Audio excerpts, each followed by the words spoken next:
Bon, l'année 2010 est certainement une année très particulière. Si on fait un petit flashback, on revient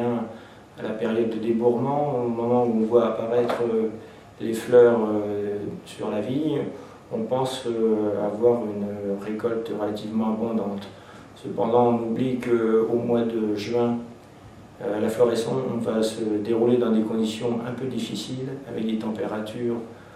froide et une pluviométrie assez abondante, ce qui fait qu'on aura une floraison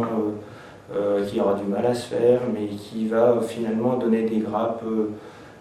assez bien constituées et surtout des grappes assez aérées. On verra que ça va nous servir au cours de la maturité pendant les mois qui vont suivre. Derrière la fleur, on a un début juillet qui est relativement très chaud, 15 jours très chaud, qui va provoquer une évolution assez rapide, une évolution plutôt bonne dans le cycle, et surtout un état sanitaire parfait au niveau du feuillage, ce qui fait que pendant tout le cycle, on n'aura pas de pression de mildiou, on aura très peu de maladies dans la vigne.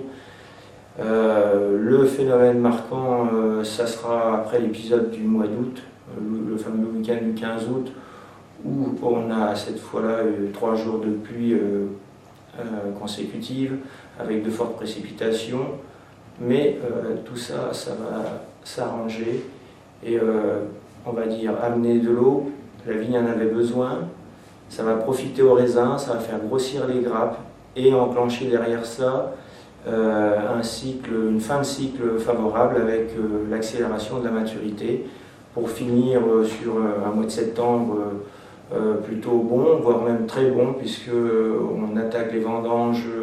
le 15 septembre avec un petit début difficile, une journée de pluie, mais depuis le 15 septembre, on a eu que des belles journées ensoleillées et des températures nocturnes et matinales très basses, ce qui fait que ça a maintenu cette maturité en bon état sanitaire et on arrive avec des raisins plutôt bien conformés, parfaitement mûrs pour la récolte.